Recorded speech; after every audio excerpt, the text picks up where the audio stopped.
Has this ever happened to you? You are having a really great conversation in English. You feel confident. You are smiling. You think you understand everything the other person is saying. But then, suddenly, they say something that sounds like complete nonsense. Your brain stops. Your smile freezes. You panic just a little bit. And instead of asking for help, you just nod your head, say yes, and hope for the best. We have all been there.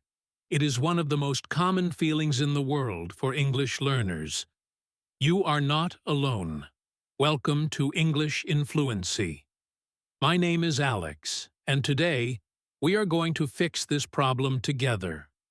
We are going to look at how to understand natural conversation repair. This means we are going to learn how to fix misunderstandings smoothly, just like native speakers do every single day. You do not need to feel afraid when you miss a word. You do not need to panic when the audio in your head gets a little fuzzy. By the end of our time together today, you will have the exact tools you need to stop, to ask for help, and to keep the conversation moving forward without any awkward silences. So, take a deep breath, relax your shoulders, and let us jump right into it. I want you to think about how you learned English in school. Your textbooks probably gave you very clean, very perfect dialogues. One person asks a question, the other person gives a clear answer. There are no mistakes. There is no confusion. But real life is not like a textbook. Real life is messy. Real life is noisy. People talk over each other. People mumble. People change their minds in the middle of a sentence. And when two people are talking naturally, they constantly repair the conversation. They fix things. They go back and say, "Wait, what did I mean?" Or they say, "Sorry, that came out wrong." This is called conversation repair, and it is a completely normal part of human communication.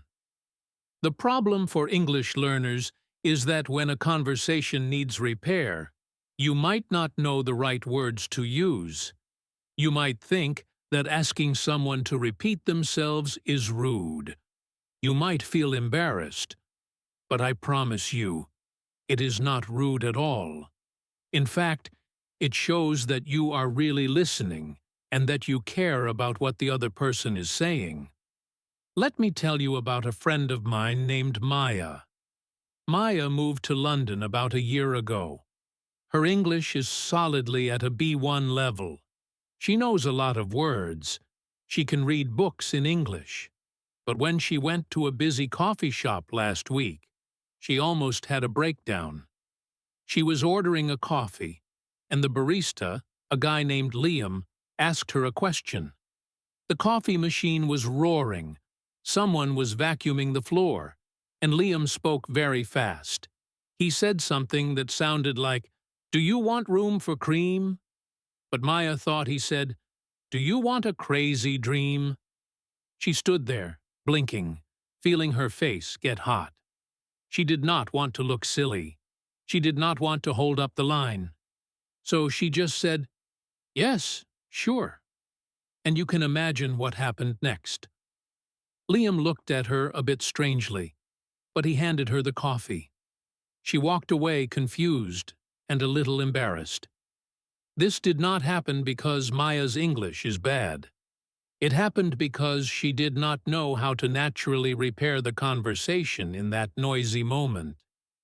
She did not know the simple phrases that would have cleared up the confusion in 2 seconds. So, what could Maya have said to Liam?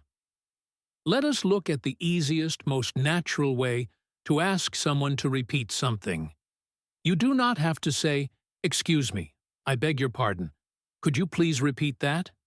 That sounds like an old movie. Real people just say, "Sorry, what was that?" Or, "Sorry, I didn't catch that." These phrases are magic.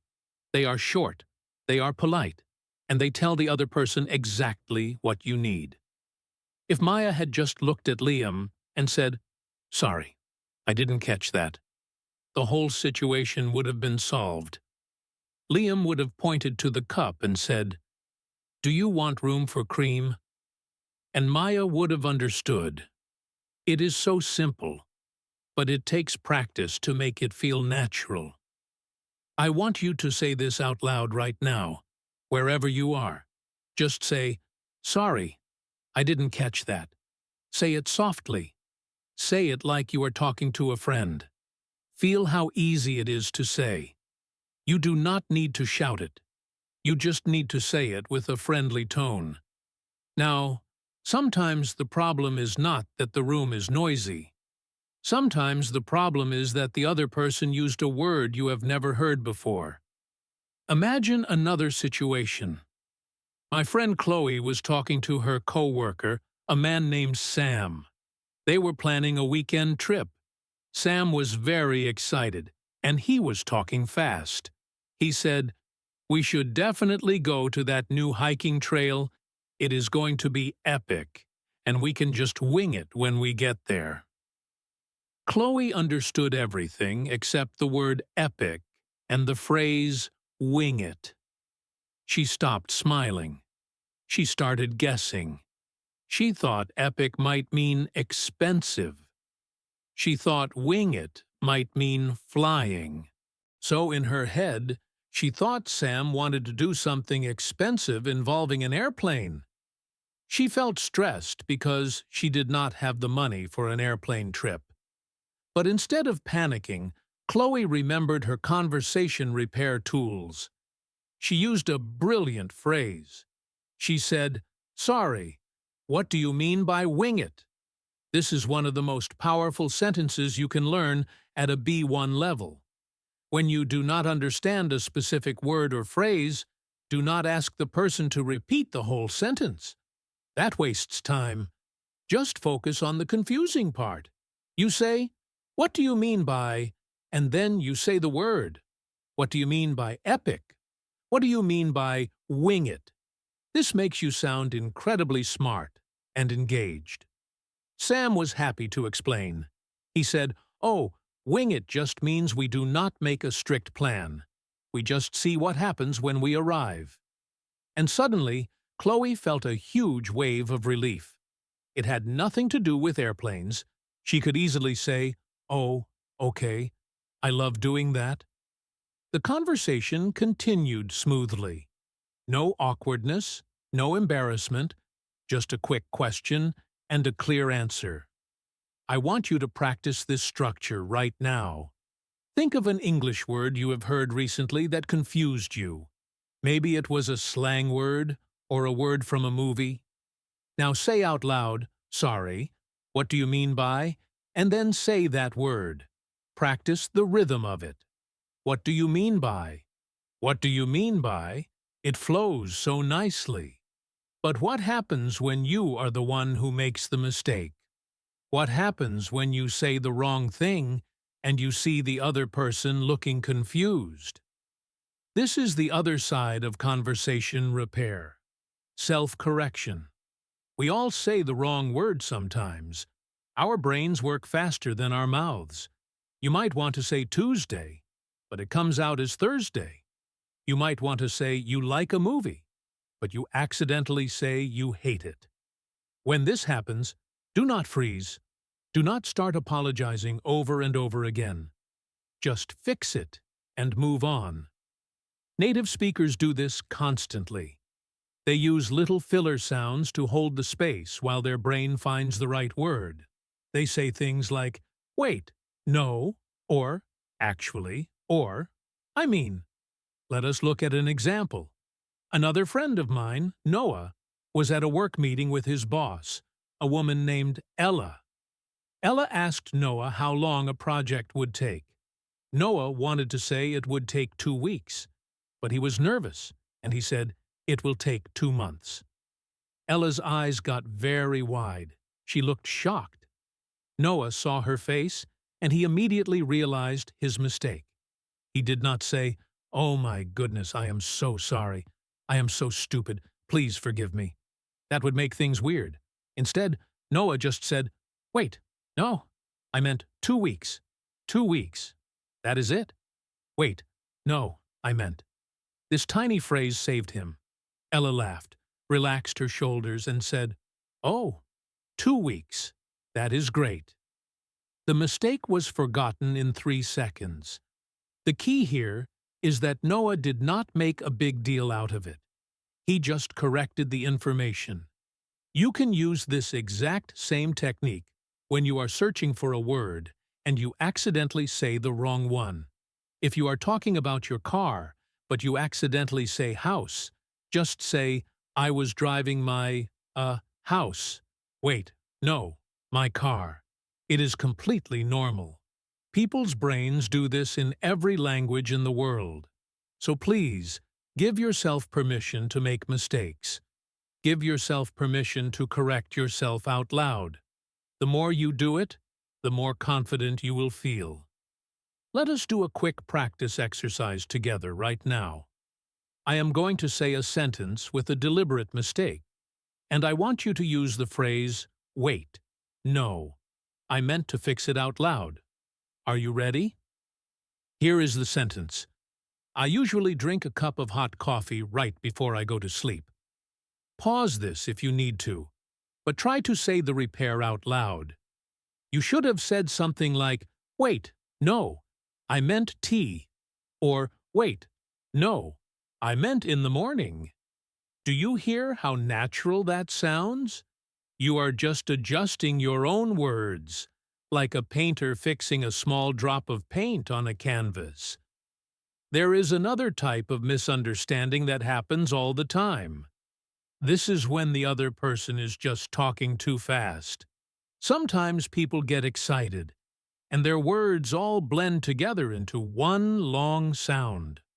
When you are learning English, this is very frustrating. You want to say, "Please slow down," but you might feel like that is a rude thing to say. You do not want to offend the person who is just trying to share a fun story. The good news is that you can ask someone to slow down without sounding rude at all.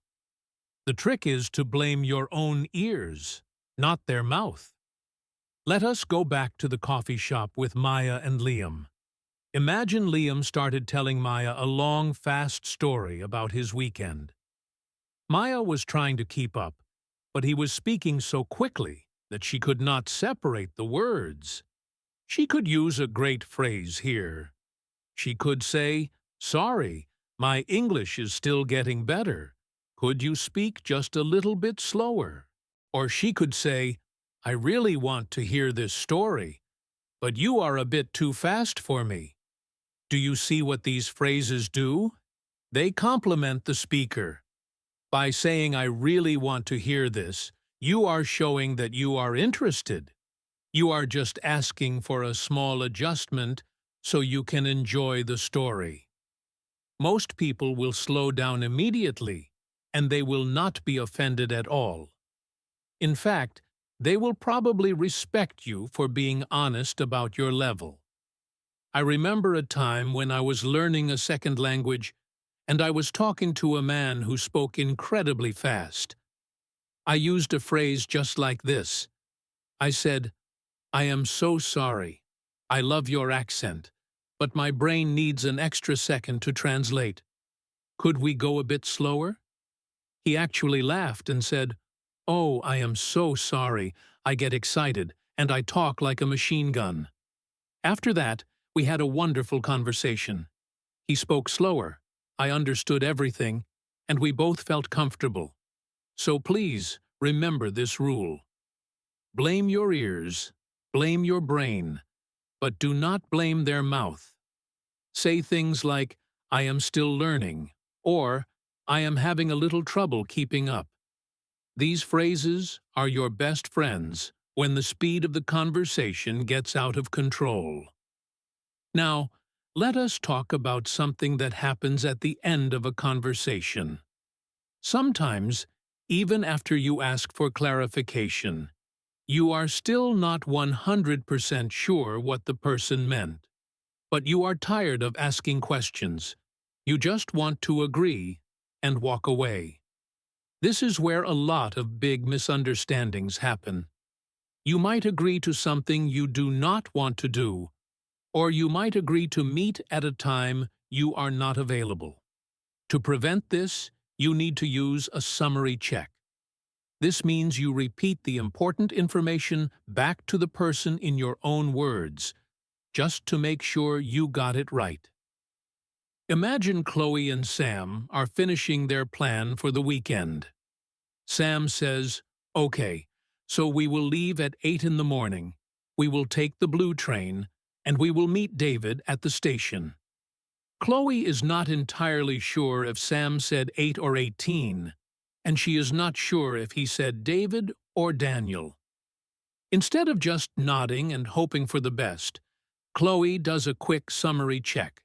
She says, "Okay, let me make sure I have this right. We are leaving at 8 in the morning on the blue train, and we are meeting David." By putting her voice up at the end of the sentence, she turns it into a question. Sam can easily say, "Yes, exactly." Or, if she got it wrong, he can say, "No, not David, Daniel." This is such a smooth way to end a conversation. It shows that you are responsible. It shows that you care about the details. You can start a summary check with many different phrases. You can say, "Okay, so just to confirm." Or you can say, "Let me see if I understand." Or simply, "Okay, so we are doing this, and then this." These phrases give the other person a clear signal to correct you if you are wrong. Think about how useful this is at work. If your boss gives you a task and you are not completely sure about the details, you can say, "Let me just repeat that back to make sure I do it perfectly." Your boss will love this. They will think you are a great employee because you are taking the time to get it right. So, stop guessing. Stop hoping. Do a summary check and walk away with confidence. Let us take a moment to talk about the physical side of conversation repair. It is not just about the words you say. It is also about your face and your body language. When you do not understand something, your face naturally shows it. Your eyebrows furrow. Your eyes look away. You might stop nodding. These are natural human reactions. But when you panic, you might try to hide these reactions. You might force a fake smile. This sends a mixed signal to the other person. They might see your confused eyes, but see your smiling mouth, and they will not know what to do. The best thing to do is to let your face show a gentle confusion, and then combine it with a polite phrase. If you scrunch up your nose a little bit and smile and say, "Sorry, I missed that," it looks very charming. It looks human. The other person will immediately feel comfortable helping you. Think about a puppy that tilts its head when it hears a strange noise. It does not look stupid. It looks curious. You want to look curious, not frustrated. When you ask someone to repeat themselves, keep your body relaxed. Do not cross your arms. Do not look down at your shoes. Keep your head up, look at their face, and just ask the question. Your body language tells the other person that you are calm and that there is no problem. Let us practice this concept with a little role play in your mind. I want you to imagine you are sitting on a park bench. A stranger sits next to you. The stranger says, "Beautiful day, isn't it? I heard the weather is going to turn sour later." You do not know the word sour in this context. You think it might mean something about the food. You allow your face to look slightly curious. You do not force a smile. You just turn to them and say, "Sorry, what do you mean by sour?" You keep your arms relaxed in your lap. The stranger smiles and says, "Oh, I just mean it is going to rain. The weather will go bad." You nod, your face relaxes, and you say, Oh, I understand. Thank you. Do you see how smooth that is? There was no panic. There was no awkward silence. There was just a natural flow of human communication. I want to give you a few more small phrases that are incredibly useful for these moments. Sometimes you understand most of what someone said, but you missed one small detail, like a time or a place. You do not need them to repeat the whole sentence. You can just ask for the missing piece. For example, if someone says, "Let us meet at the restaurant on Main Street at 7," and you did not hear the time, you can just say, "Sorry, when did you say?" Or, "Sorry, at what time?" If you did not hear the street, you can say, "Sorry, where exactly?" These tiny questions are so much better than saying, "Could you repeat the whole sentence, please?" They save time, and they show the other person that you were paying attention to the rest of their words. Let us imagine another scenario with Noah and Ella at the office. Ella says, "We need to print the reports, put them in the red folders, and leave them on the desk of the manager." Noah missed the part about the red folders.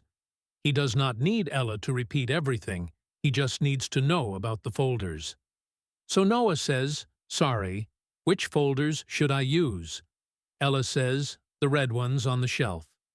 Noah says, "Got it, thanks." It takes 3 seconds. It is efficient. It is polite.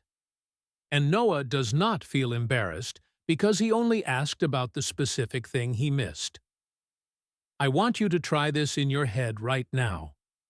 Imagine someone says, "I am going to the store to buy milk, bread, and cheese, and I will be back in 10 minutes. Imagine you missed the amount of time. You just say, "Sorry, how long did you say?" It is that simple. Now, I want to talk about a very specific type of misunderstanding that happens a lot with B1 learners. This is when you understand every single word, but the sentence still does not make sense. This usually happens with idioms or slang. English is full of phrases that do not mean what the individual words mean. If someone says it is raining cats and dogs, you know the words rain, cat, and dog. But you know animals are not falling from the sky. When this happens, the normal repair phrases do not work well. If you say, "Sorry, I didn't catch that," the person will just say it louder. It is raining cats and dogs. That does not help you at all. When you understand the words but not the meaning, you need a different tool. You need to explain the confusion. You can say, "I know all those words, but I do not understand what that means together." Or you can say, "Sorry, is that an idiom? I do not know that expression." People love explaining their own idioms. It makes them feel clever. If someone says to you, "That test was a piece of cake," and you look confused, just say, "Sorry, a piece of cake." What does that mean in this situation? They will happily tell you it means it was very easy. By asking about the meaning of the phrase, rather than asking them to repeat the sounds, you skip the frustration and get straight to the learning. I remember talking to a friend who said, "I am going to hit the sack." I looked at him, completely confused. I said, "Hit the sack? Are you angry at a bag?" He laughed so hard. He said, "No, no, it just means I am going to bed. I am tired." I said, "Oh, that is a funny way to say it." And we moved on. I did not feel stupid. I felt like I had learned a cool new secret about the language. You have to train your brain to recognize when you do not understand the sounds versus when you do not understand the culture. If the sounds are unclear, ask for repetition. If the culture is unclear, ask for meaning. Let us bring all of these ideas together into one long, continuous practice session. I am going to tell you a story about a woman named Sophia who goes to a doctor's office. As I tell the story, I am going to describe situations where misunderstandings happen. I want you to listen to the situation and, in your mind, choose the best repair phrase we have talked about today. You do not need to speak out loud unless you want to, but really think about what Sophia should say. Here is the story. Sophia walks into the clinic. The receptionist, a man named Marcus, is typing on his computer. The clinic is noisy. There is a baby crying, and a phone is ringing. Marcus does not look up. He just says, "Name and date of birth?" Sophia says her name. Marcus types it in and says, "Take a seat. The doc will be with you in a tick." What should Sophia do here? She does not know what "in a tick" means. Does she nod and hope? No. She recognizes that she knows all the words, but the phrase does not make sense. So she uses her phrase for idioms. She says, "Excuse me, sorry. What does 'in a tick' mean?" Marcus smiles and says, "Oh, it just means in a minute, very soon." Sophia says, "Oh, thank you." She sits down. A few minutes later, a nurse opens a door and says, "Sophia?" She stands up. The nurse speaks very fast because she is in a hurry. She says, "Hi, Sophia. We just need to get your weight and height, and then we will put you in room 3. But first, you need to go to the bathroom and leave a sample in the little cup." Sophia understood most of this, but the nurse was speaking so quickly that she completely missed the part about the bathroom and the little cup. The nurse is already walking away. Sophia needs to fix this right now. She does not want to go to room 3 without knowing what to do, so she raises her voice just a little bit and uses her phrase for missing information. She says, "Sorry, I missed the last part. What do I need to do first?" The nurse stops and turns around. She says, "Oh, sorry, I talked too fast. You need to pee in a cup. Just go down the hall to the bathroom, there are cups in there, and then go to room 3. Sophia says, "Okay, got it, thank you." See how well that worked? Sophia did not panic. She just asked for the missing piece of the puzzle. She goes down the hall, does what she needs to do, and finds room 3. She sits on the chair.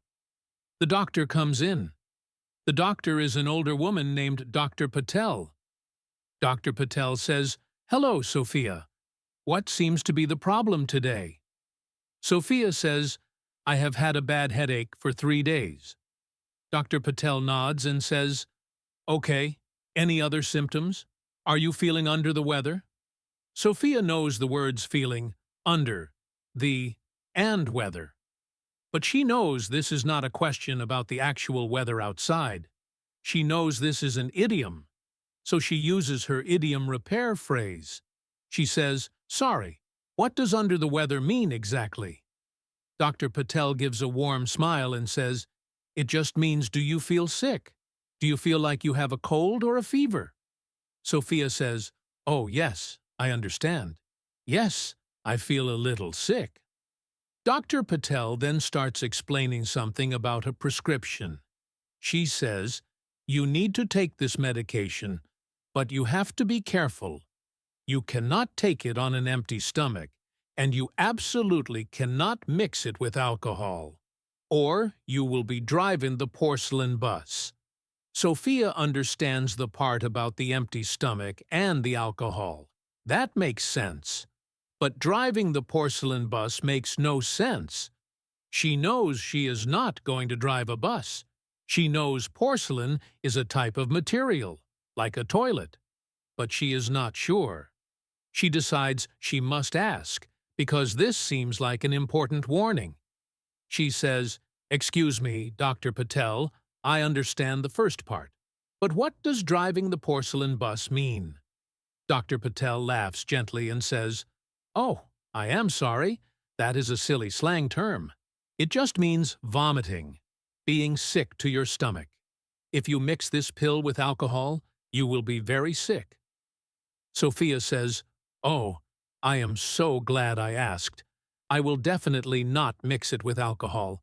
Do you see how powerful these tools are? Sophia went into a stressful situation, a doctor's office, surrounded by fast speech and idioms, and she controlled the conversation. She did not let the confusion win. She used her phrases to clarify, to ask for repetition, and to uncover the meaning of strange expressions. This is what B1 fluency looks like. It does not mean you understand every single word perfectly the first time you hear it. It means you know how to fix the problems when they happen. I want to talk a little bit more about the emotional side of this. Why is it so scary to ask someone to repeat themselves?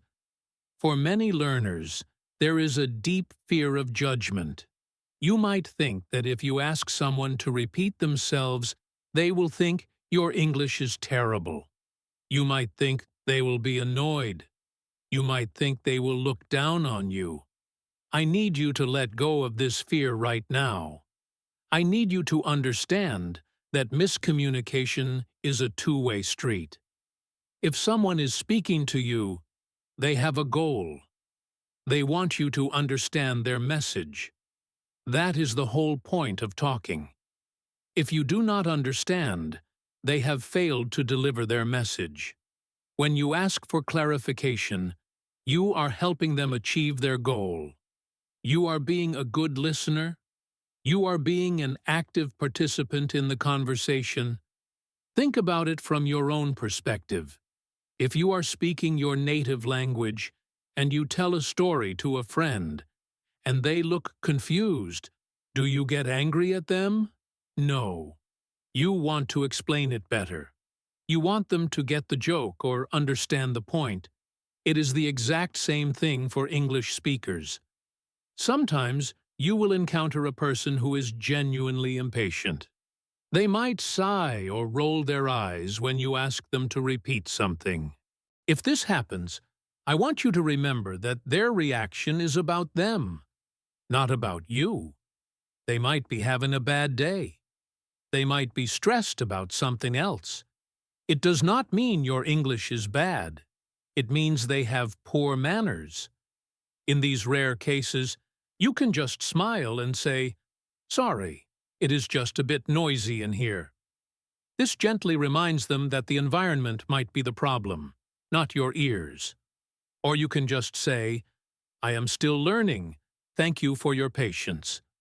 This usually makes an impatient person feel a little bit guilty for being rude, and they will slow down.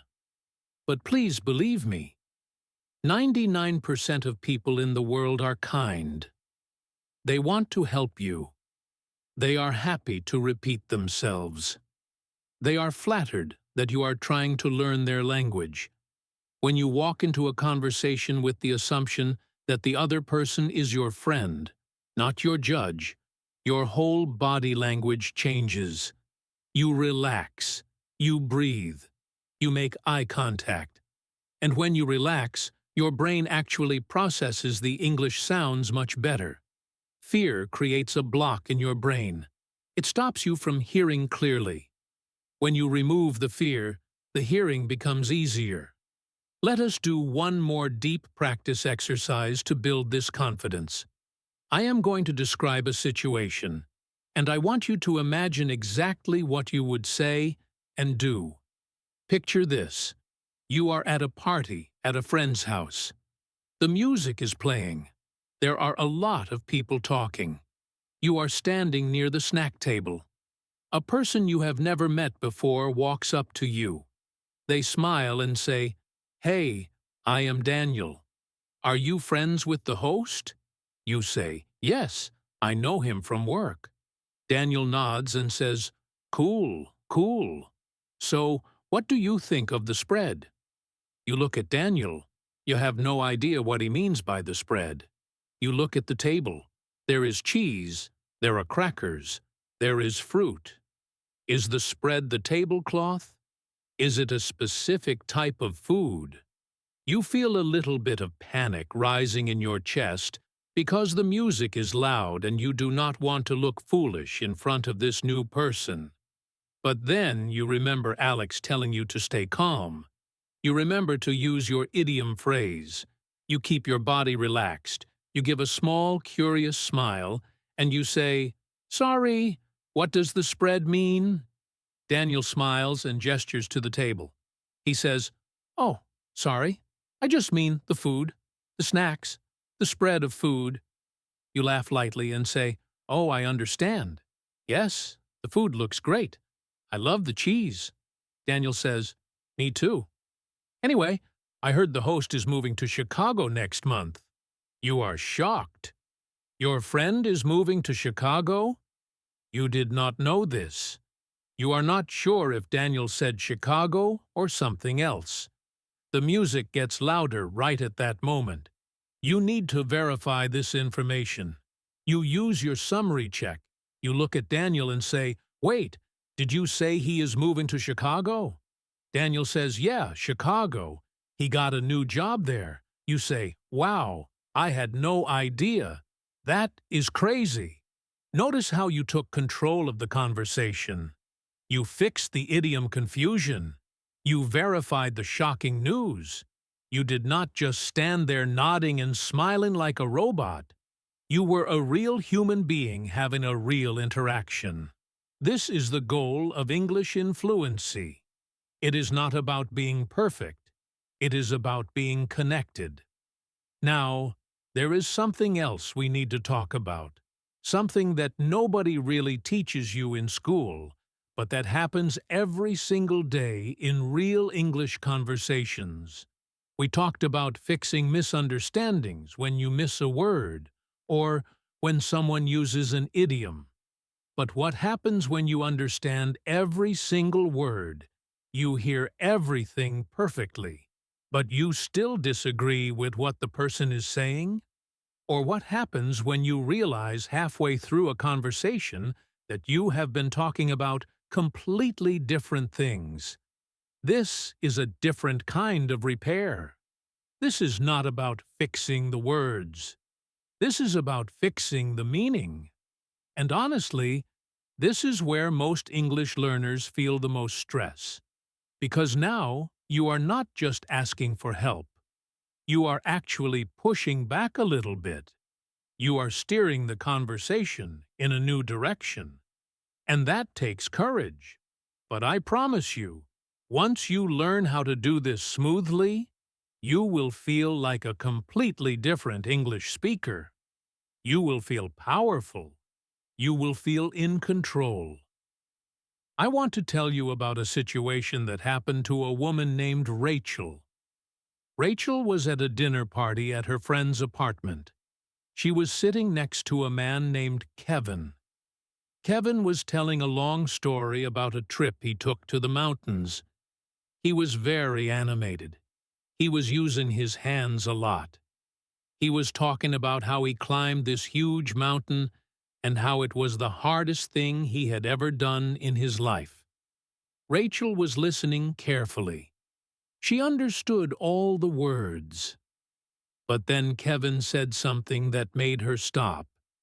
He said, "And the best part was that there were no rules. We could just do whatever we wanted. We could leave trash anywhere. We could make as much noise as we wanted. Nobody cared. It was total freedom." Rachel felt uncomfortable. She cared about nature. She did not like the idea of people leaving trash on a mountain, but she did not want to start an argument at a dinner party. She did not want to be rude. So what could she say? This is where a beautiful phrase comes in. Rachel could say, "I see what you are saying, but I think I see it a little differently." Do you hear how gentle that is? She is not saying Kevin is wrong. She is not saying he is a bad person. She is just saying that her perspective is different. She is acknowledging his point of view first, and then she is softly introducing her own. This is one of the most important skills in English conversation. It is called validating before you disagree. If you just say, "No, that is wrong," or "You should not do that," the other person gets defensive. They stop listening. But if you start with, "I see what you are saying," or "I understand your point," their guard goes down. They feel respected. And then they are much more open to hearing your side. Rachel used this phrase and then added, "I totally get that it felt freeing, but I guess I worry about the impact on the environment when people leave trash behind." Kevin nodded and said, "Yeah, you know what? That is a fair point. I did not think about it that way." And just like that, a potential argument turned into a meaningful exchange of ideas. No fighting, no awkwardness. Just two adults sharing different perspectives. That is real fluency. Now, let us think about another very common situation. You are in the middle of a conversation, and suddenly you realize that you and the other person are talking about two completely different things. This happens more often than you might think.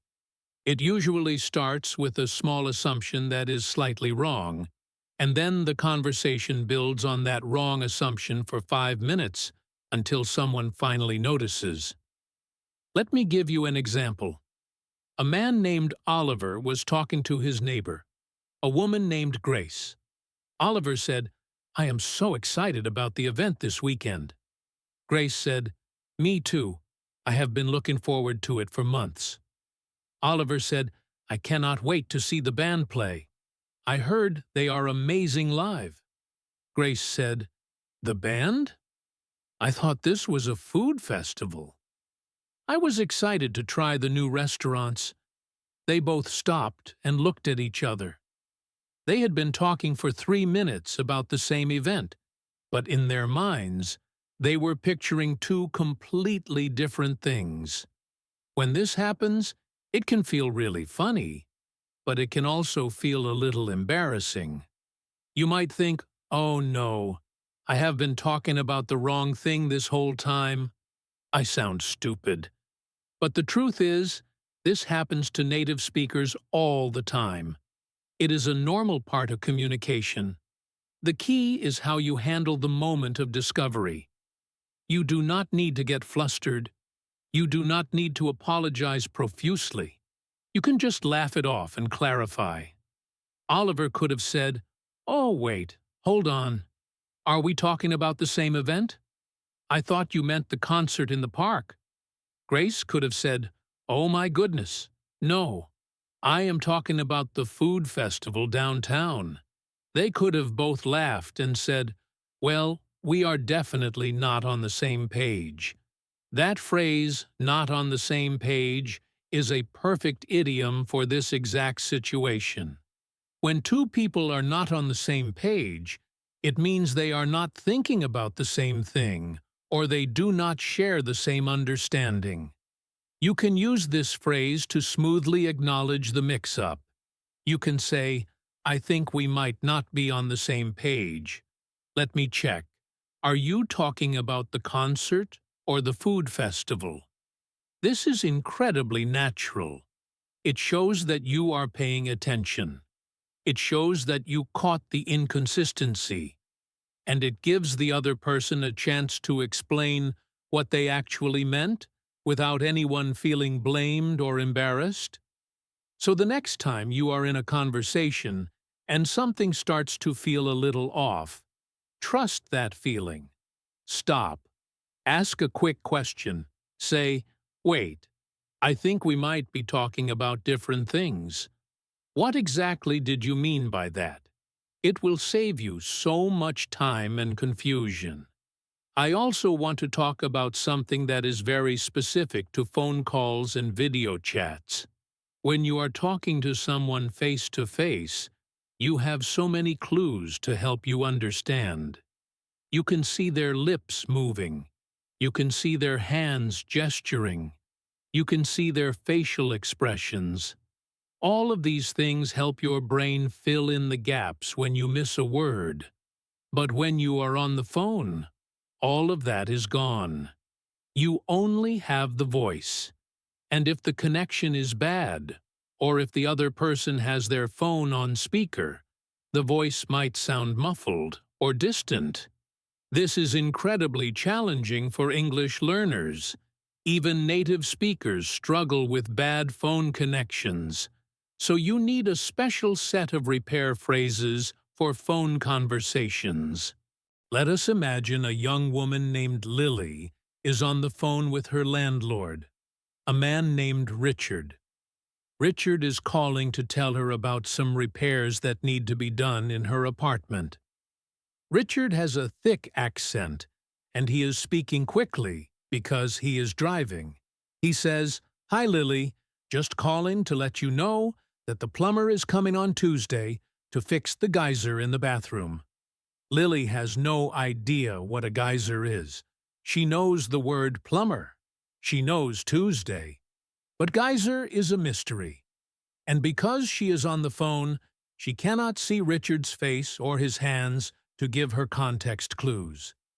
She needs to act quickly because Richard is about to hang up. She uses a phone-specific phrase.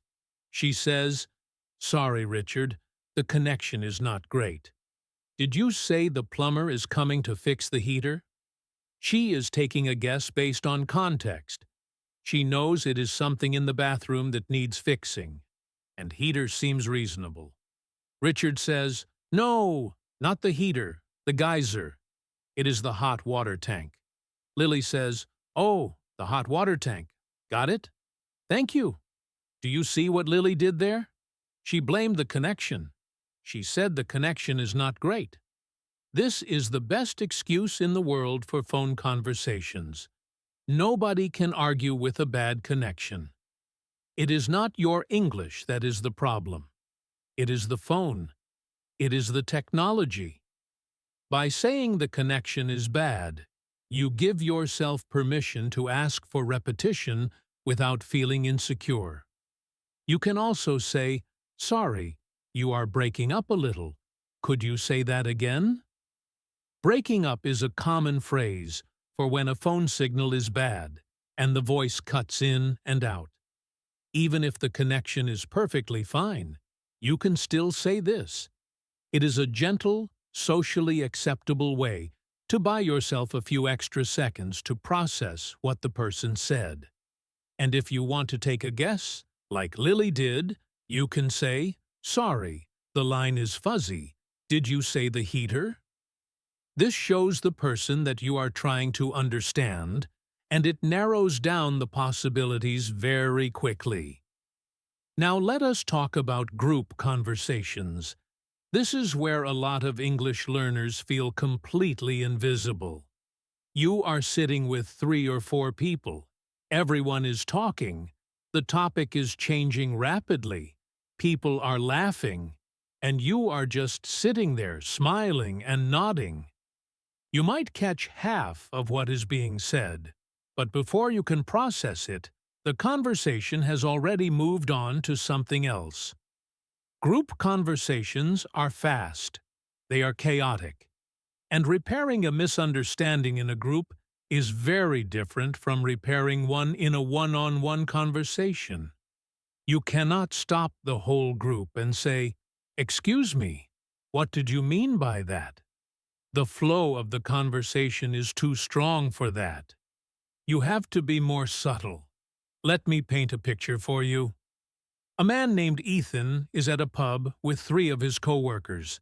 Their names are Zoe, Lucas, and Mia. They are all talking about a movie they saw over the weekend. Zoe says, "I thought the ending was completely predictable." Lucas disagrees. He says, "What are you talking about? The twist at the end blew my mind." Mia jumps in and says, "I knew it from the first 10 minutes." Ethan is listening, but he did not see the movie. He feels left out. He wants to participate, but he does not know what the twist was. He cannot ask everyone to stop and explain the whole movie to him. That would kill the energy of the conversation. So Ethan waits for a tiny pause in the talking, and he asks a very targeted question to just one person. He leans slightly toward Lucas and says, "Hey Lucas, what was the twist exactly? I didn't see it. This is brilliant." Ethan did not interrupt the whole group. He did not make a big announcement. He just turned to the person who seemed the most excited about the topic and asked a quiet, direct question. Lucas is happy to answer because he loves the movie. He explains the twist in one sentence.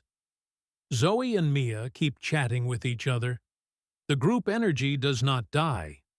Ethan now has enough information to join the conversation. He can say, "Oh, that is interesting. I probably would not have guessed that either." And suddenly, he is part of the group again. The trick with group conversations is to find the right moment and the right person. You do not need to understand everything. You just need to understand enough to grab onto the thread of the conversation and pull yourself in. If someone uses a word you do not know in a group setting, do not stop everyone. Just lean over to the person next to you and whisper, "Hey, what does that word mean?" People do this all the time. It is completely normal. It is how humans share information in social settings. Let me share another group scenario that I think will really resonate with you. A woman named Hannah is at a family dinner. Her husband's relatives are visiting. There are 8 people around the table. Everyone is talking at once. Hannah's husband, a man named Jake, is telling a story about something that happened at his office. He is using a lot of specific business vocabulary. Words like quarterly earnings and stakeholders and bandwidth. Hannah is a teacher. She does not know these words, but she is sitting right next to Jake, and everyone at the table is looking at him and laughing. Hannah feels the pressure to laugh too, but she has no idea what is funny. She does not want to ask in front of everyone because she does not want to embarrass Jake or herself. So she does something very smart. She waits until there is a natural break in the story, maybe when someone passes the food, and she whispers quietly to Jake, "Hey, what does bandwidth mean in that context?" Jake whispers back, "Oh, it just means time or energy. Like, I do not have time for that project." Hannah whispers, "Okay, got it." And then she goes back to smiling and listening, but now she actually understands what is going on. This is such an important strategy. In group settings, use whispers. Use side conversations. You do not need to understand everything out loud. You can quietly gather information from the person sitting next to you, and then rejoin the main conversation with confidence. And if there is nobody sitting next to you who can help, that is okay too. You can just listen. You do not have to understand every word to enjoy the atmosphere. You can pick up the emotional energy of the group. You can laugh when other people laugh. You can watch their faces. Sometimes just being present is enough. But when you really want to understand, find your ally in the group. Find that one person you feel comfortable with and use them as your bridge to the conversation. Now I want to shift gears and talk about something that is really important but rarely discussed. What happens when you are the person who caused the misunderstanding? Not just a small word mistake, but a real misunderstanding that might have hurt someone's feelings or caused a problem. This is a heavier type of repair. It requires more emotional intelligence and more careful language, but it is something you will absolutely face if you are using English in your daily life, especially in a workplace or in a close relationship.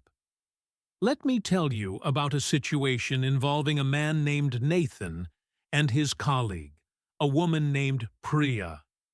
Nathan and Priya were working on a project together. Nathan sent Priya an email with some feedback on her work. He wrote, "I think we need to rethink this section. It is not quite there yet." Nathan meant this as gentle, constructive feedback. In his mind, he was just saying the section needed a little more work. But Priya read the email and felt crushed. She thought Nathan was saying her work was terrible. She thought he was saying she was bad at her job. She spent the whole afternoon feeling upset and stressed. The next morning, Nathan noticed that Priya was being very quiet. She was not making eye contact with him. Nathan could feel that something was wrong. He had to repair this. And the way he started the repair made all the difference. Nathan did not say, "What is wrong with you?" He did not say, "Why are you being so sensitive?" Those phrases would have made everything worse. Instead, Nathan approached Priya gently and said, "Hey, Priya, I get the feeling that my email yesterday might have come across the wrong way. Can we talk about it? Do you see how careful that phrasing is? He has taken responsibility for the possibility that he communicated poorly. He is not blaming Priya for misunderstanding. He is not being defensive. He is opening a door for her to share her feelings." Priya said, "Well, yeah, to be honest, I felt like you were saying my work was terrible." Nathan said, "Oh no, I am so sorry. That was not my intention at all. I think your work is great. I just meant that one specific section needed a small change. I should have been clearer. This is a masterclass in conversation repair." Nathan used 3 key phrases that you should memorize for the rest of your life. He said, "I get the feeling that came across the wrong way." Then he said, "That was not my intention." And finally he said, "I should have been clearer." These 3 phrases can fix almost any interpersonal misunderstanding. They show empathy. They show self-awareness. They show that you care about the other person's feelings more than you care about being right.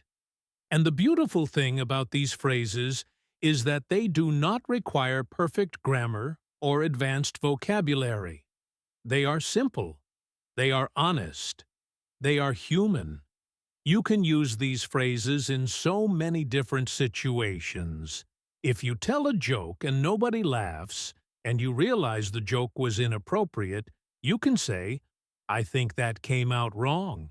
That was not my intention. I am sorry."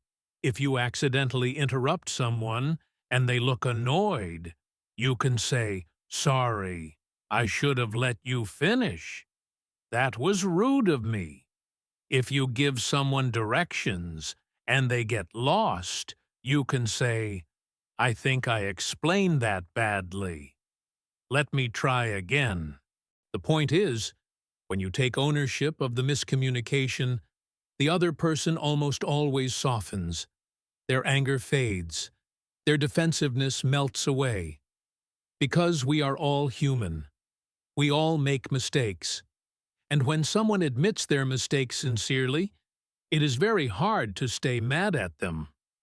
I want to pause here for a second and talk directly to your heart.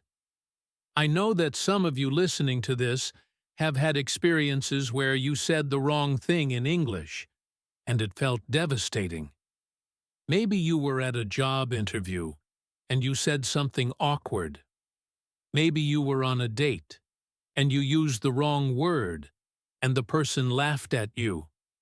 Maybe you were in a meeting, and you misunderstood a question, and you gave an answer that made no sense, and everyone stared at you. I know those moments hurt. I know they can make you want to quit learning English entirely. I know they can keep you awake at night, replaying the moment in your head over and over and over again. But I need you to hear me right now. Those moments do not define you. They do not measure your intelligence. They do not measure your worth as a person or as a language learner. They are just moments. They are bumps on a very long road. Every single person who has ever learned a second language has collections of these embarrassing stories. They are like badges of honor. They mean you are trying. They mean you are out there in the real world, using the language, taking risks, being brave. And that is something to be proud of, not ashamed of. So please, be kind to yourself. Forgive yourself for the mistakes. And keep going. Let us bring the energy back up and talk about something fun. Let us talk about humor and how it relates to conversation repair. One of the best ways to recover from a misunderstanding is to laugh about it. Native speakers do this constantly. They turn their mistakes into jokes. They make fun of themselves before anyone else can. This is a very advanced social skill, but even at a B1 level, you can start practicing it. It does not require complicated language. It just requires a willingness to not take yourself too seriously. Let me give you an example. A woman named Sarah was ordering food at a restaurant. She wanted to order a burger without onions. She tried to say, "No onions, please," but she accidentally said, "No unicorns, please." The waiter looked at her with a very confused expression. Sarah realized what she had said immediately. She could have turned red and looked down and mumbled a correction. But instead, she laughed and said, "Sorry, I said unicorns, but I definitely mean onions." Although a unicorn burger does sound interesting. The waiter laughed. Sarah laughed. The whole awkward moment disappeared in 2 seconds. By making a little joke about her own mistake, Sarah showed that she was confident enough to laugh at herself. This is incredibly attractive and charming in any language. Another man named Marcus was talking to his friend about his weekend plans. He wanted to say he was going to the beach, but he accidentally said he was going to the bitch. He immediately realized what he had said and turned bright red. But his friend just started laughing. Marcus could have been mortified, but he decided to join in the laughter. He said, "Well, that is definitely not where I am going. I meant the beach." His friend said, "Yeah, I figured." They both laughed about it for a minute and then continued their conversation. The mistake became a funny story they could tell later. It was not a disaster. It was a moment of human connection through shared humor. You do not need to be a comedian to do this. You just need to be willing to smile at your own mistakes. If you use the wrong word, just say, "Oops, wrong word." If you mix up 2 sounds, just laugh and try again. The more you laugh at your mistakes, the less power those mistakes have over you. And the people around you will feel more comfortable too. Because when they see that you are relaxed about your English, they will be relaxed about it too. It creates a positive cycle. Laughter leads to relaxation, which leads to better speaking, which leads to more confidence, which leads to even more laughter. It is a beautiful thing. Now let us talk about a very specific challenge that many B1 learners face. This is the challenge of understanding people who speak English with different accents. In your English classes, you probably listened to teachers who spoke with clear, standard accents. But in the real world, English is spoken with hundreds of different accents. British English, American English, Australian English, Indian English, South African English. And within each of those categories, There are dozens of regional accents. A person from Texas sounds very different from a person from New York. A person from Scotland sounds very different from a person from London. When you encounter an accent that is very different from what you are used to, your brain has to work much harder to process the sounds. It can feel exhausting. It can feel like you have gone back to beginner level. But you have not. Your English is still there. You just need a few strategies for handling new accents. The first strategy is to ask the person directly but politely about their accent. People are generally very proud of where they come from. If you are struggling to understand someone with a strong accent, you can say, "I love your accent. Where are you from?" This is a compliment. It is not an insult. It shows genuine interest. And once they tell you where they are from, your brain will start to adjust. You will know what to expect. If they say they are from Australia, your brain will start listening for the specific sounds of Australian English. If they say they are from Ireland, your brain will tune in to the rhythm of Irish English. Just knowing the origin of the accent helps enormously. The second strategy is to ask them to slow down just for the first few minutes. You can say, "I love your accent, but I am still training my ear. Could you speak just a little slower for the first few minutes so I can get used to it?" This is such a smart phrase. It tells the person that the problem is not their accent. The problem is that your ear needs a little warm-up time. And this is scientifically true. The human brain needs about 2 to 3 minutes of exposure to a new accent before it can process it efficiently. After a few minutes of slow speech, you will find that you can understand them much better, even when they speed up again. Let me tell you about a situation with a man named David. David was at an international conference. He sat next to a man named Fergus, who had a very strong Scottish accent. David could barely understand a word Fergus said in the first 5 minutes. Fergus asked David a question, and David had no idea what the question was. Instead of panicking or pretending to understand, David smiled and said, "I have to be honest with you. I love the Scottish accent, but my ear is still waking up. Could you say that one more time? Just a little slower?" Fergus laughed and said, "Aye, no problem." He repeated the question slowly. David understood it perfectly. They ended up having a great conversation for the rest of the conference. By the end of the day, David could understand Fergus easily, even at normal speed. All he needed was those first few minutes of adjustment. But if he had been too embarrassed to ask, he would have missed out on a great connection. The third strategy for handling accents is to focus on the words you do understand and use context to fill in the gaps. When someone has a strong accent, you will probably not catch every single word. And that is okay. You do not need every single word. You just need the main idea. If someone says, "I went to the," and then there is a word you do not understand, and then they say, "yesterday, and it was really fun," you know they went somewhere fun yesterday. You do not need to know the exact name of the place.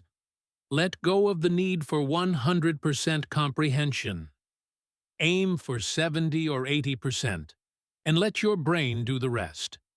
Native speakers do this all the time. When I listen to someone with a very different regional accent from my own, I miss words too. I just fill them in with context.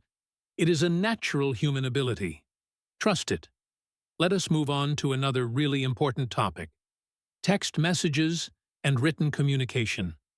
A lot of conversation repair these days does not happen face-to-face. It happens on WhatsApp, on Messenger, on Instagram, on email. And the rules are completely different. When you are reading a text message, you cannot hear the person's tone of voice. You cannot see their face. This means that misunderstandings in text messages are incredibly common. A simple word like fine can mean so many different things depending on the tone. If someone says fine in a happy voice, everything is great. If someone says fine in an angry voice, it means everything is terrible. But in a text message, you just see the word fine, and your brain will usually assume the worst. Let me tell you about a situation with a young woman named Emma and her boyfriend, a man named Ryan. Emma sent Ryan a text message asking if he wanted to come over for dinner. Ryan texted back, "Okay." Just the word, "okay." No smiley face. No exclamation mark. Just, "okay." Emma stared at her phone. She thought, "Is he mad at me? Does he not want to come? Did I do something wrong?" She spent an hour worrying about this one word. Finally, she decided to use a written repair strategy. She did not call him and yell at him. She did not send an angry text back. She just asked for clarification in a gentle way. She texted, "Just to be sure, does okay mean you are happy to come, or are you tired?" Ryan texted back almost immediately, "Sorry, I am definitely happy to come. I was just in the middle of something when I texted. See you at 7 with a big smiley face." Emma saved herself an hour of unnecessary anxiety by simply asking a clarification question. In text messages, you can use phrases like, "just to be sure," or "I want to make sure I understand," or "I am reading this as, is that right?" These phrases are polite and non-accusatory. They give the other person a chance to explain their tone without feeling attacked. Because remember, the other person also cannot hear your tone. They do not know if you are asking a genuine question or if you are starting a fight. So keep your text repair questions soft and curious. Another great tool for text messages is the voice note. If a text conversation is getting confusing, and you have typed back and forth 3 or 4 times, and you still do not understand each other, just send a voice note.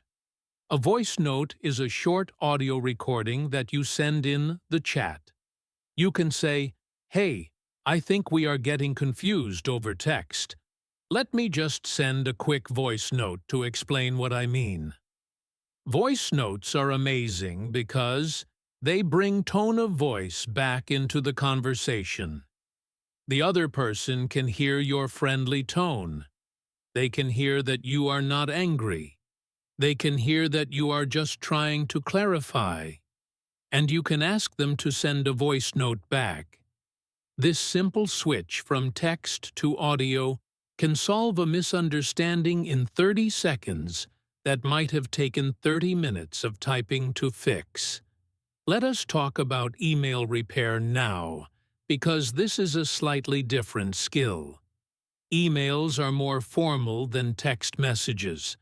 They are often used in professional settings. And when you misunderstand something in a work email, the stakes can be higher. You might miss a deadline. You might do the wrong task. You might upset a client. So you need to be very precise in your repair strategies for email. The good news is that with email, you have time. You do not need to respond in 2 seconds. You can take a breath. You can read the email again. You can think carefully about your response. Imagine a woman named Jessica received an email from her manager, a man named Thomas. The email said, "Please review the attached document and let me know if there are any red flags before we send it to the client." Jessica read the email and understood most of it. But the phrase red flags confused her. She knew the literal meaning of red flags. She knew they were small red pieces of cloth. But in this context, it did not make sense. Why would there be red flags in a business document? Jessica did not want to reply to the whole email chain and ask a question that might make her look unprofessional. So she sent a private, individual email to Thomas. She wrote, "Hi, Thomas. I just want to clarify one thing to make sure I do this correctly. When you say red flags, do you mean problems or concerns that the client might not like?" Thomas replied 10 minutes later and said, "Yes, exactly. Just check for any obvious errors or anything that might cause problems." Jessica wrote back, "Perfect. I will review it this afternoon and let you know." Do you see how clean that was? Jessica did not make a big deal out of it. She framed her question as wanting to do the job correctly. She said, "I just want to clarify one thing to make sure I do this correctly. This shows professionalism. It shows attention to detail." Thomas did not think Jessica's English was bad. He thought she was being thorough. And she was. Asking for clarification in a work email is not a sign of weakness. It is a sign of strength. It shows that you care about getting things right. And most managers will appreciate this quality in an employee. Let me give you a few professional email phrases that you can keep in your back pocket for the rest of your career.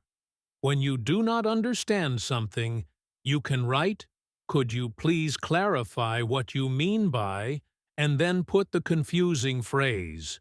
Or you can write, "I want to make sure I understand correctly. Are you saying that?" and then rephrase what you think they mean. Or you can write, "Just to confirm, is the deadline Friday or Monday?"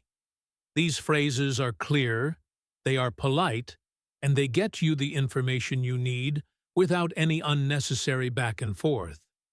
Save them somewhere on your phone or your computer. You will use them more often than you think. I want to take a moment now to talk about something that nobody ever mentions in English lessons: the emotional exhaustion of understanding English. If you are a B1 learner and you spend a whole day surrounded by English, whether at work or at school or in a social situation, you probably know this feeling. By the end of the day, your brain feels like it has been put through a blender. You feel tired in a way that goes beyond physical tiredness. You feel mentally drained. You feel like you cannot think anymore. This is completely normal. This is called cognitive fatigue. And it happens because your brain is working so much harder than a native speaker's brain. A native speaker's brain processes English automatically, like breathing. But your brain has to actively translate, actively decode, actively guess, actively repair. It is like doing a math problem for every single sentence you hear. Of course, you are tired. The reason I am bringing this up is because cognitive fatigue directly affects your ability to repair conversations. When your brain is tired, you stop catching the misunderstandings. You stop having the energy to ask questions. You just start nodding and smiling because you are too exhausted to do anything else. So the best conversation repair strategy is actually prevention. You need to manage your energy throughout the day. If you know you are going to be in an English-speaking environment for 6 hours, you need to take breaks. You need to find a quiet corner for 5 minutes and let your brain rest. You need to close your eyes and not process any language at all for a few minutes. This is not laziness. This is strategy. I had a student once, a woman named Isabella, who moved to Canada for work. She told me that for the first 3 months, she would go to the bathroom at work every 2 hours, not because she needed to use the bathroom, but just to sit in the quiet stall for 3 minutes and close her eyes. She said it was the only way she could survive the day. And I thought that was brilliant. She was managing her cognitive fatigue. She was giving her brain tiny little vacations so that when she went back out into the office, she could still focus and still repair misunderstandings. If you do not manage your energy, by the end of the day, you will be nodding at things you do not agree with, and agreeing to things you do not understand. And then you will wake up the next morning and realize you made all sorts of mistakes. So please, be kind to your brain. Give it rest. And do not feel guilty about needing that rest. Let us do one more practice session to tie everything together. I am going to put you in a complex scenario. This scenario involves multiple types of repair. I want you to imagine every detail of this situation. Picture the place. Picture the people. Picture the sounds. And as the scenario unfolds, I want you to think about which repair strategy you would use at each moment. You are not going to speak out loud this time. I just want you to visualize yourself handling each moment with confidence. Here is the scenario. You are attending a community meeting at a local library. There are about 20 people sitting in chairs arranged in a circle. The meeting is being led by a woman named Diana. Diana has a British accent, and she speaks quite quickly. There is a man sitting next to you named Victor. Victor is a friendly older man who lives in your neighborhood. Diana starts the meeting by saying, "Welcome, everyone. Tonight we need to discuss the plans for the new park. The council has given us a budget, but we need to make some tough decisions. There are 2 proposals on the table. Proposal A is to build a playground for children. Proposal B is to build a garden with benches for quiet reading. You understand everything so far. You feel good," Diana continues. She says, "We also need to address the elephant in the room, which is the parking situation." There you go. An idiom. The elephant in the room. You know the words, but in this context, it makes no sense. Why is there an elephant in the library? You keep your face calm. You do not panic. You lean slightly toward Victor and whisper, "Hey, Victor, what does elephant in the room mean?" Victor whispers back, "Oh, it just means the big problem that nobody wants to talk about." You whisper, "Ah, thank you." And you go back to listening. Smooth. Invisible. Perfect. Diana keeps talking. She says, "The parking lot is too small, and if we build a playground, more families will come, which means even more cars. So we are between a rock and a hard place." Another idiom. Between a rock and a hard place. But this time, you think you can guess the meaning from the context. It seems like she is describing a difficult choice with no good option. You decide not to ask Victor this time. You just file the phrase away in your memory and keep listening. This is great progress. You are learning to let some things go and focusing on the main idea. Then Diana asks the group a question. She says, "Does anyone have strong feelings about either proposal?" A woman across the circle named Wendy raises her hand and starts speaking. Wendy has a very strong Australian accent, and she speaks very emotionally about how the neighborhood needs a playground because children deserve a safe place to play. She says something about how the kids have been running amok in the streets and it is a recipe for disaster. You caught most of it, but running amok is new to you, and recipe for disaster sounds a bit extreme. But you understand the main idea. Wendy wants a playground for the safety of children. You do not need to understand every single phrase to know what she means. You let the context carry you. Diana nods and says, "Thank you, Wendy. That is a valid point." Then she looks at you. She says, "What about you? You are new to the neighborhood, right? What do you think?" Your heart beats a little faster. You were not expecting to be called on directly. But you take a breath. You say, "Well, I am still learning about the neighborhood, so I do not have a strong opinion yet, but I think both ideas sound good." Diana says, "That is fair enough." Then a man named George stands up and starts arguing with Wendy. He says the playground will be too noisy, and he prefers the garden. Their voices get louder. The discussion gets heated. You are having trouble following because they are talking over each other and speaking very fast with a lot of emotion. You realize that this is a moment where you cannot repair the conversation because it is not a misunderstanding. It is a disagreement. And that is okay. Not every part of a conversation requires your input or your complete understanding. You can just be a witness. You can just watch and listen and absorb the atmosphere. So you sit back, you relax your shoulders, and you observe. You are not failing because you do not understand every word of their argument. You are successfully participating in a community meeting in a second language.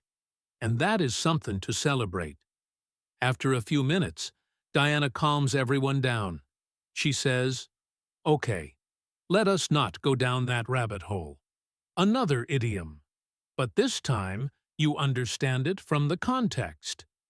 Going down the rabbit hole means getting lost in a topic that takes you away from the main point. You smile to yourself because you just understood an idiom without any help. Diana brings the conversation back to the budget. She says, "The budget is £15,000, and we need to decide how to allocate it." She looks at you again and says, "Did you follow all of that?" This is your moment for a summary check. You want to show Diana that you were paying attention and that you understood the key points. You say, "Let me just check. So we have £15,000, and we need to choose between a playground and a garden. And the parking situation is the main concern." "Is that right?" Diana says. "Exactly. You have got it." You feel a warm wave of pride.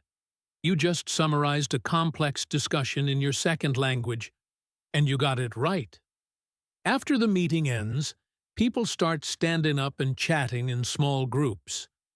Victor turns to you and says, "That was a bit heated, wasn't it? I thought Wendy was going to blow a gasket." You have no idea what blow a gasket means, but you feel comfortable with Victor now. You have already asked him one question during the meeting, so you just laugh and say, "I know, right? And by the way, what does blow a gasket mean?" Victor laughs and says, "Oh, it just means to get really angry, like lose your temper." You say, "Oh, that makes sense." She did seem pretty angry. You both laugh, and you walk out of the library together, chatting about the neighborhood. Do you see what just happened in that scenario? You used whispers for idiom repair. You used context for unknown phrases. You used a summary check to confirm your understanding. You used a direct question with a friendly person to learn new vocabulary. And most importantly, you allowed yourself to just listen when the conversation was too fast or too emotional. You did not try to understand everything. You did not try to control every moment. You flowed with the conversation like water flows around rocks in a stream. You went around the obstacles and kept moving forward. That is what natural conversation repair looks like in the real world. It is not a rigid set of rules.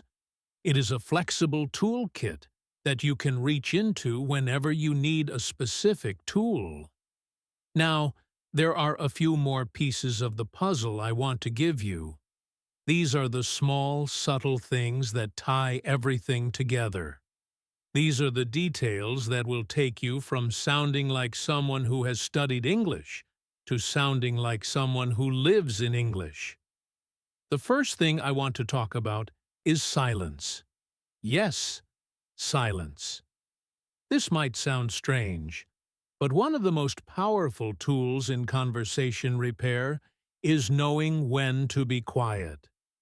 When you do not understand something, your instinct is probably to react immediately. You want to fix it right away. You want to fill the gap. But sometimes, the best thing you can do is simply pause. Give yourself 2 seconds. Just 2 seconds of silence. In those 2 seconds, your brain is actually doing an incredible amount of work behind the scenes. It is replaying the sounds you just heard. It is searching through your memory for matching words. It is using the context of the conversation to make guesses. Sometimes, if you just give your brain those 2 seconds, the meaning will suddenly appear like a picture developing in a dark room. You will suddenly realize, oh, she said library, not Harry. The answer was there all along. You just needed a moment of quiet to find it. Let me tell you about a man named Daniel. Daniel was at a work lunch with his colleagues. One of his colleagues, a woman named Sandra, was telling a story about her weekend. She said, "I was so embarrassed because I showed up to the party in my everyday clothes, and everyone else was dressed to the nines." Daniel heard the phrase "dressed to the nines." He had never heard it before. His first instinct was to immediately say, "What?" But he stopped himself. He paused. He stayed quiet for 2 seconds. He thought about the context. It was a party. Sandra felt embarrassed because her clothes were too casual. So dressed to the nines must mean dressed very formally or very stylishly. He guessed the meaning from the context without asking a single question. He just nodded and said, "Oh no, that is the worst feeling."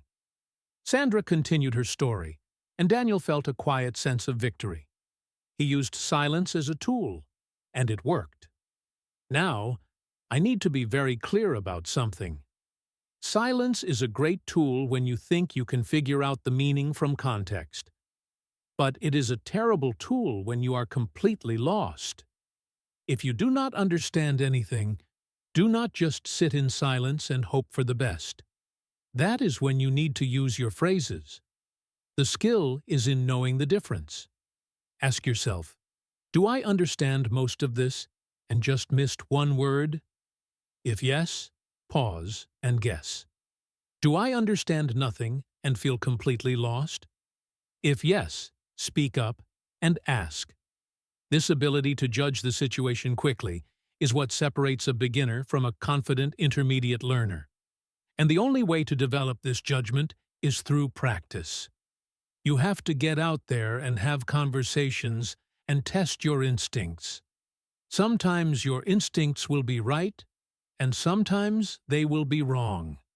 And that is perfectly fine. That is how you learn.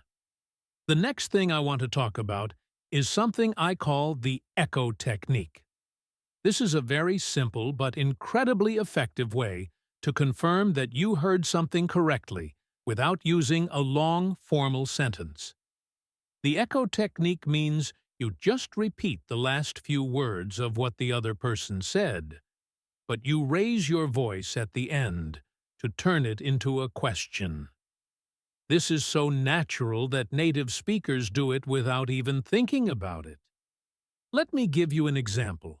A woman named Katie was talking to her friend, a man named Brian. Brian said, "I am going to quit my job next month and move to Spain." Katie could not believe what she heard. She said, "Move to Spain?" Brian said, "Yeah, I got a job offer in Barcelona." Katie said, "Next month?" Brian said, "Well, maybe in 2 months. I need to save a bit more money." Do you see what Katie did? She did not say, "Excuse me, could you please repeat what you just said about your employment plans?" She just echoed the key words.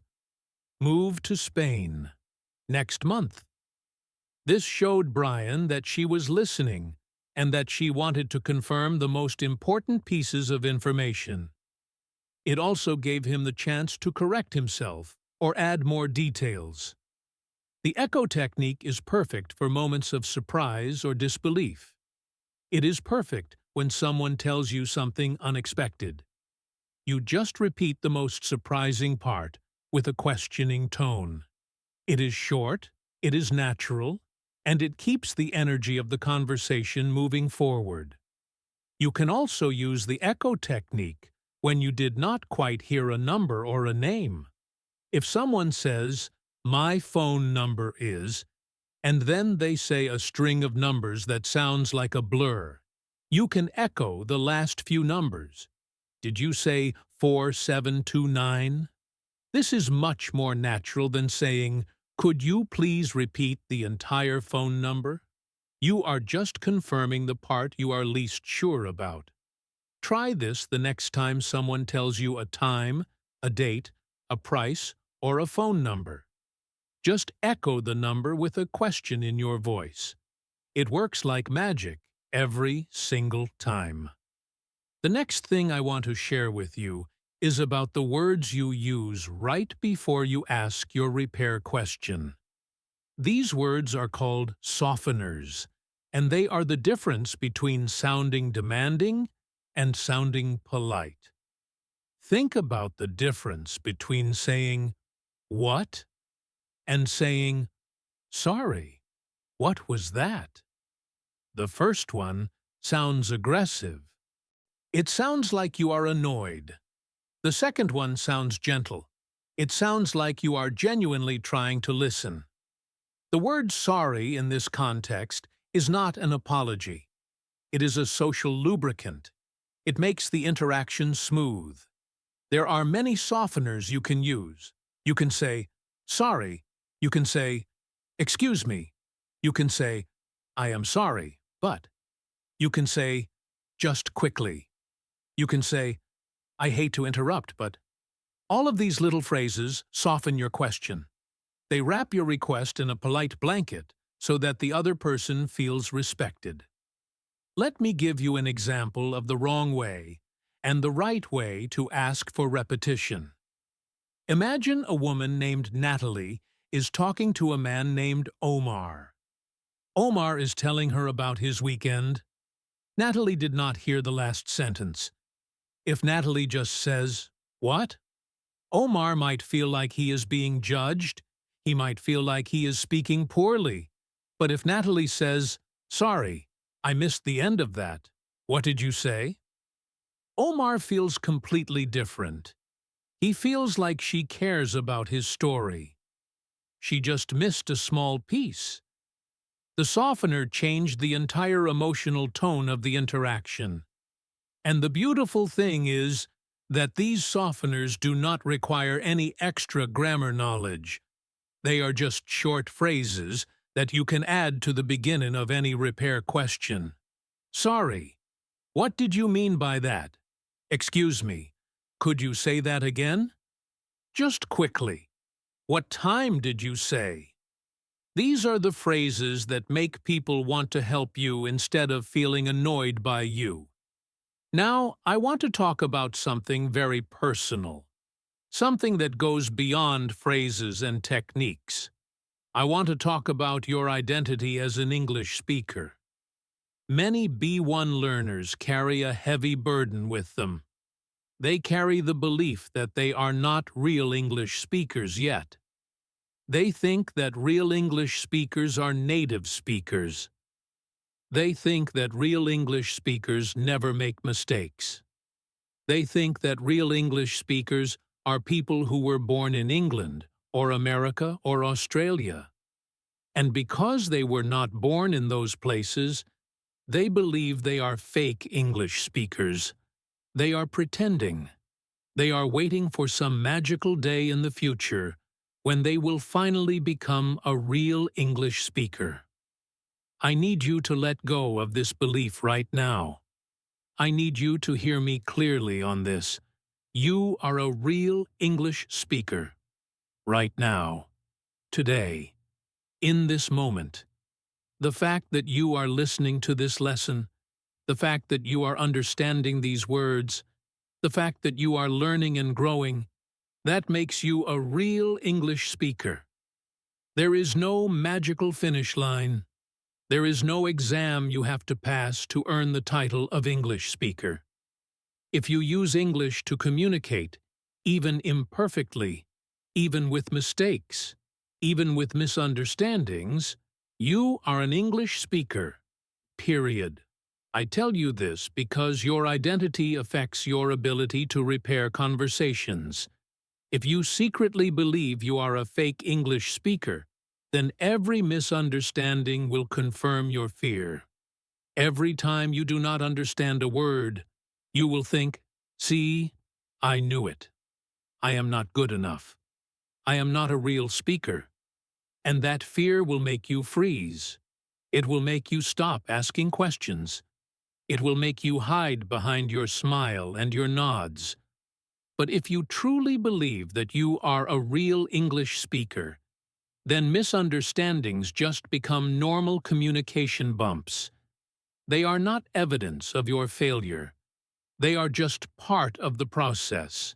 They happen to real speakers, and real speakers fix them and move on. I want you to try something for me. I want you to close your eyes for a second and say to yourself, "I am an English speaker." Say it in your head right now. I am an English speaker. How does that feel?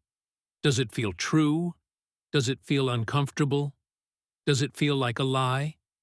If it feels uncomfortable, that is okay. It just means you have believed the opposite for a long time.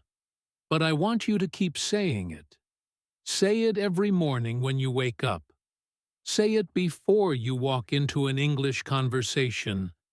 Say it when you make a mistake. I am an English speaker. Because the more you say it, the more your brain will believe it. And the more your brain believes it, the more confident you will become. And the more confident you become, the more smoothly you will repair misunderstandings. It all starts with believing that you belong in the conversation. Because you do. Let us talk about one more practical skill. This is about what to do when the other person apologizes to you for speaking too fast or too unclearly. This happens a lot. You ask someone to repeat themselves, and they say, "Oh, I am so sorry. I talk too fast." Or they say, "Sorry, my accent is probably confusing." Many English learners do not know how to respond in these moments. They might say, "Yes, you do talk too fast," which is honest but a bit harsh. Or they might say, "No, no, it is my fault. I am sorry. I am so sorry," which is too submissive and makes the interaction weird. The best response is somewhere in the middle. You want to reassure the person while still being honest. Here are some great phrases you can use when someone apologizes for their speech. You can say, "No worries at all. I just wanted to make sure I heard you right." This is perfect. It removes the blame entirely. It makes it sound like you asked for repetition because you care about getting it right, not because they did something wrong. Another great phrase is, "Please do not apologize. I am just still getting used to the speed of English." This is honest and vulnerable.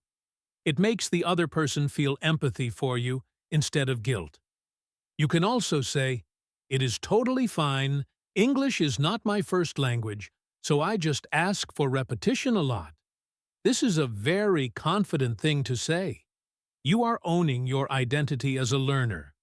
You are not hiding it. You are not ashamed of it. You are just stating it as a fact. And when you state it as a fact, the other person respects you for it. Let me tell you about a woman named Priya, who used this skill beautifully. Priya was at a doctor's appointment.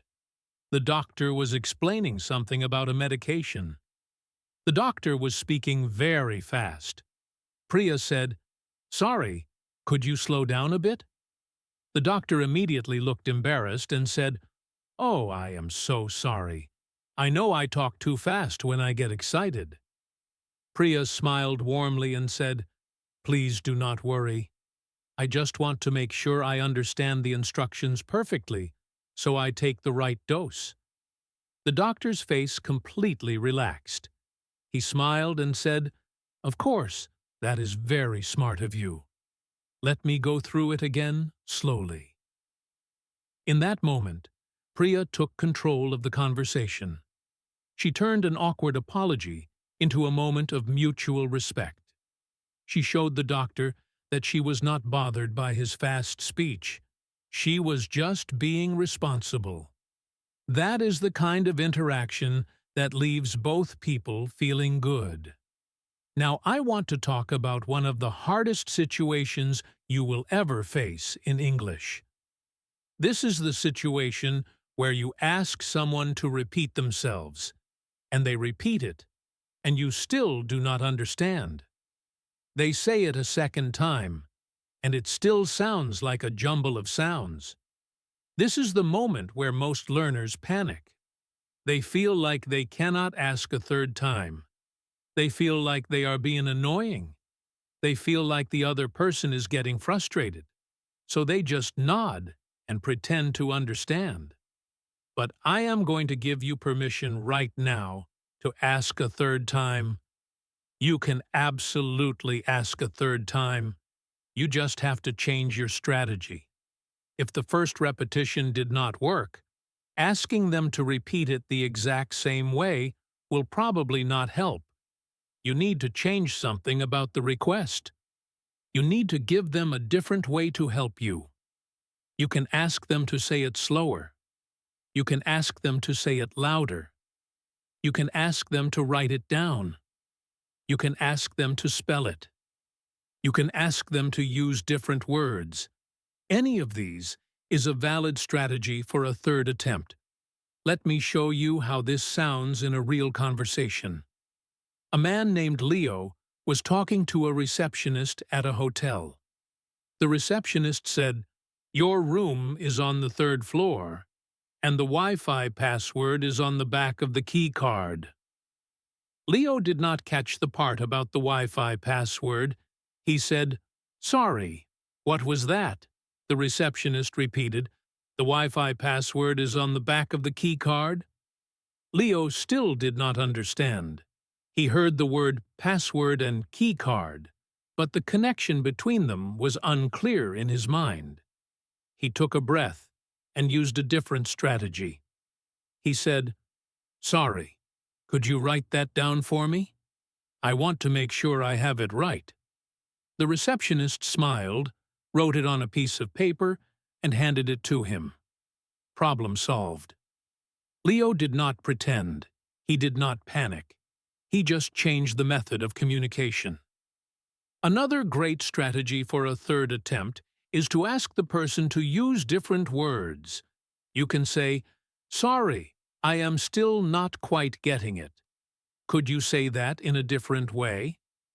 This is a brilliant phrase. It tells the person that the problem is not their volume or their speed. It is just that the specific combination of words they used is hard for your brain to process. When you ask someone to say it in a different way, they will almost always use simpler words. They will break the sentence down. And that simpler version is usually exactly what you need. Do not be afraid to use this phrase. People do not mind rephrasing things. In fact, many people enjoy the challenge of finding a simpler way to explain something. It makes them feel helpful and clever. Let me give you one more example. A woman named Sophie was at a hardware store. She was trying to buy something to fix a leaky pipe under her sink. The employee said, "You need a pipe wrench and some Teflon tape, and you might want to pick up some plumber's putty while you are at it." Sophie understood pipe wrench. She understood tape, but plumber's putty was completely new to her. She said, "Sorry, what was the last thing?"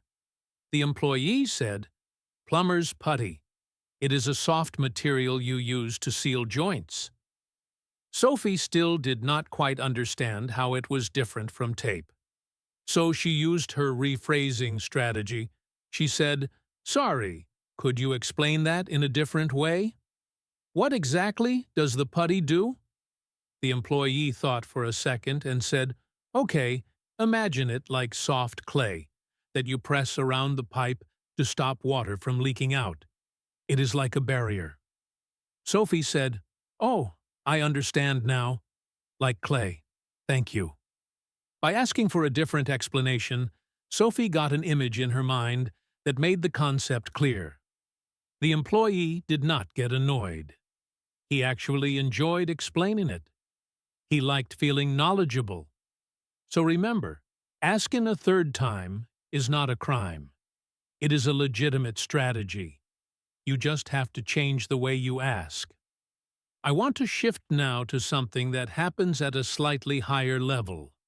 This is about understanding the difference between what people say and what people mean. In English, as in every language, people do not always say exactly what they mean. They hint at things. They suggest things. They beat around the bush.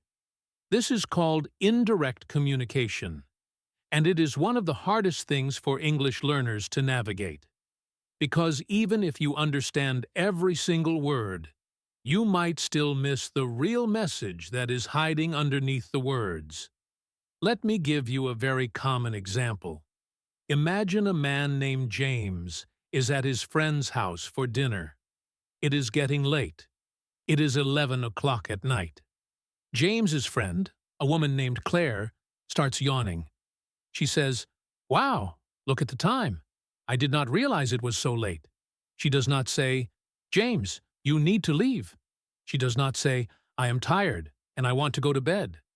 She just says, "Wow, look at the time."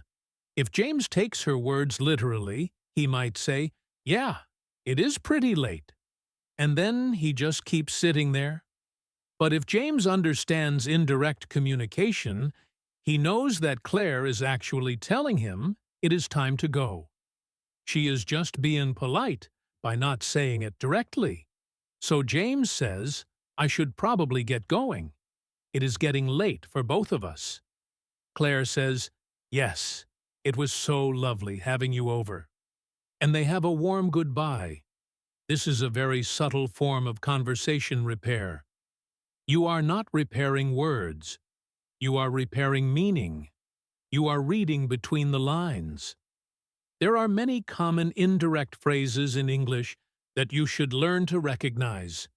When someone says, "I am not sure that is a good idea," they usually mean, "I think that is a bad idea." When someone says, "That is one way to do it," they usually mean, "I do not like your way." When someone says, "We should definitely do lunch sometime," they usually mean nothing at all. It is just a polite way to end a conversation. Learning to recognize these indirect messages takes time and exposure. You have to watch people. You have to listen not just to their words, but to their tone of voice, their facial expressions, and their body language. All of these signals together will tell you the real message. I remember a student of mine, a young man named Ahmed, who told me a story about this. Ahmed was at a job interview. At the end of the interview, the manager said, "We have a few more candidates to speak with, and we will be in touch." Ahmed went home and felt very hopeful. He thought the manager liked him because he was friendly. But 2 weeks passed, and Ahmed did not get a call. He was confused and disappointed. He asked me about it, and I had to gently explain to him that when an employer says we will be in touch, it usually means we will not be in touch unless we want to hire you. It is an indirect way of saying no without saying no. Ahmed was shocked. He had taken the words literally. And this is not his fault. Nobody taught him this. But once he understood the concept of indirect communication, he started noticing it everywhere. He started hearing the hidden messages behind people's words. And it changed the way he understood English conversations completely. So I am teaching you this now.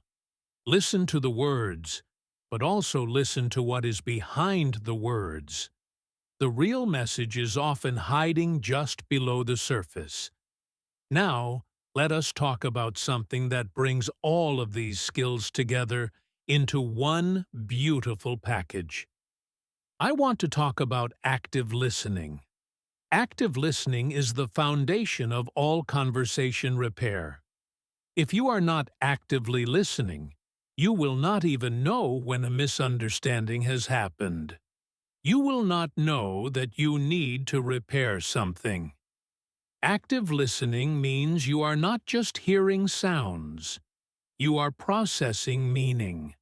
You are making connections. You are predicting what the person is going to say next. You are watching their face and their hands. You are fully present in the conversation. Many English learners are not active listeners. They are passive listeners. They are waiting for their turn to speak. They are rehearsing their next sentence in their head while the other person is still talking. Or they are translating every word from English into their native language, which takes so much brain power that they lose track of the overall meaning. If you are doing either of these things, you will miss things. You will misunderstand things, and then you will need to repair much more than necessary. The best way to become an active listener is to shift your focus away from yourself and onto the other person. Stop worrying about how your English sounds. Stop worrying about making mistakes. Stop rehearsing. Just give all of your attention to the person who is speaking. Look at their eyes. Watch their mouth. Notice their gestures. Try to feel the emotion behind their words. Are they excited? Are they sad? Are they angry? Are they joking? When you focus on the emotion, the meaning becomes much clearer. Even if you miss a few words, you will still understand the main message because you understand the feeling behind it. I want you to try an experiment this week.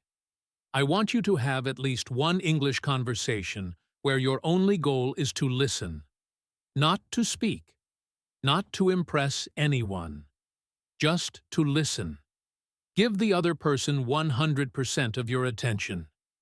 Do not think about what you are going to say next.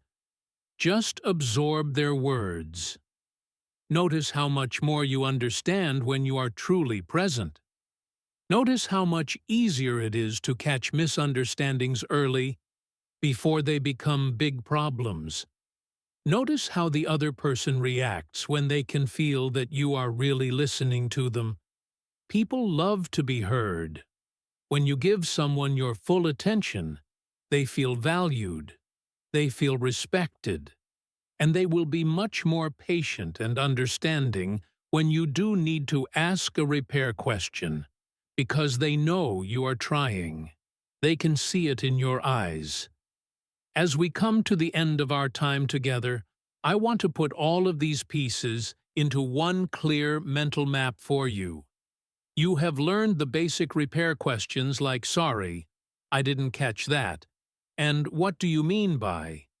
You have learned how to correct yourself smoothly by saying, "Wait, no, I meant." You have learned how to ask someone to slow down without being rude by blaming your own ears. You have learned how to do a summary check at the end of a conversation to make sure you got all the details right. You have learned how to handle idioms and slang by asking about the meaning of a phrase instead of asking for repetition. You have learned how to disagree politely by validating the other person's point of view before sharing your own. You have learned how to handle the moment when you realize you and the other person are talking about completely different things. You have learned phone-specific phrases like blaming the connection. You have learned how to navigate group conversations by using whispers and targeted questions to just one person. You have learned how to take responsibility for causing a misunderstanding using phrases like, "That came out wrong," and "That was not my intention." You have learned how to use humor to recover from embarrassing mistakes. You have learned strategies for handling different accents, including asking people where they are from and asking them to slow down for the first few minutes. You have learned how to manage cognitive fatigue so that your brain has enough energy to repair misunderstandings throughout the day. You have learned how to repair misunderstandings in text messages and emails using soft, curious questions. You have learned the power of silence, of giving your brain 2 seconds to process before you react. You have learned the echo technique of repeating key words with a question in tone. You have learned about softeners, those little words you put before your repair questions to make them sound polite and gentle. You have learned to change your identity and truly believe that you are a real English speaker. You have learned what to say when the other person apologizes for speaking too fast. You have learned how to ask a third time by changing your strategy, asking them to rephrase or write it down. You have learned about indirect communication and how to listen for the real message behind the words. And you have learned that active listening is the foundation of all of these skills. That is a lot of incredible knowledge. But I promise you, every single one of these skills is something you can learn. Every single one of them is within your reach. You do not need to be a genius. You do not need to have a perfect memory. You just need to practice them one at a time. Maybe this week you focus on just one phrase. Maybe you focus on "Sorry, I didn't catch that." You use it every single day. You use it at the store. You use it with your colleagues. You use it on the phone. You use it until it feels like breathing. Then next week, you add another phrase, and another. And slowly, layer by layer, you build your repair toolkit until it becomes second nature. Until you do not even have to think about it anymore. Until you just react naturally, the way a native speaker would. That is the journey. And it is a beautiful one. I want to end today with a story about my own experience learning a second language, because I want you to know that I understand what you are going through. I am not just a teacher standing at the front of a classroom telling you what to do. I have been where you are. I have felt the fear. I have felt the embarrassment. I have stood in a foreign country, surrounded by people speaking a language I did not fully understand, and I have felt completely alone. I remember one specific moment. I was in a small shop in another country, and I was trying to buy something. The shopkeeper said something to me, and I had no idea what it was. My heart started racing. My face turned red. I felt like everyone in the shop was looking at me. I felt like the whole world could see that I did not belong. I opened my mouth to say something, but nothing came out. I just stood there, frozen. I ended up putting some money on the counter and walking out. I did not even know if I paid the right amount. I went back to my hotel room and I sat on the bed and I wanted to cry. I thought, I will never learn this language. I am not smart enough. I am not brave enough. I should just give up. But I did not give up. The next day, I went back to the same shop. And this time, I had a plan. I had practiced one phrase the night before in my hotel room. I walked in and I said the phrase before the shopkeeper could even say anything. I said, "Hello, I am still learning your language, so please speak slowly." The shopkeeper looked at me, smiled, and said something that I did not fully understand, but I could tell from his face that he was being kind. He pointed to what I wanted. I paid for it. I left. It was a tiny victory. It was not a perfect conversation. It was not fluent. But it was a victory. And that tiny victory gave me a little bit of courage. And the next day, I had another tiny victory. And the next day, another. And over weeks and months, those tiny victories added up. They built a bridge from fear to confidence, from silence to communication, from pretending to understanding. That is exactly what I want for you. I do not expect you to go out tomorrow and have perfect English conversations. I do not expect you to never feel confused again. That is not realistic. What I expect is that you will go out tomorrow and have one tiny victory. Just one. Maybe you use "sorry, I didn't catch that" for the first time. Maybe you use the echo technique. Maybe you do a summary check. Maybe you just give yourself 2 seconds of silence instead of panicking. Whatever it is, no matter how small, it is a victory. And I want you to celebrate it. I want you to feel proud of it. Because each tiny victory is a brick in the wall of your English fluency. And brick by brick, you are building something incredible. You are building a new version of yourself. A version that can travel the world, make friends from different cultures, work in international companies, watch movies without subtitles, and express your thoughts and feelings to anyone, anywhere. That is what you are building, and it is worth every moment of struggle, every moment of confusion, every moment of embarrassment. Because on the other side of all that struggle is a life that is bigger, richer, and more connected than you can possibly imagine. So please, keep going. Keep listening. Keep speaking. Keep making mistakes. Keep repairing those mistakes. Keep laughing at yourself. Keep asking questions. Keep being curious. Keep being brave. And whenever you feel like giving up, whenever you feel like you are not good enough, whenever you feel like everyone else is better than you, I want you to come back to this lesson.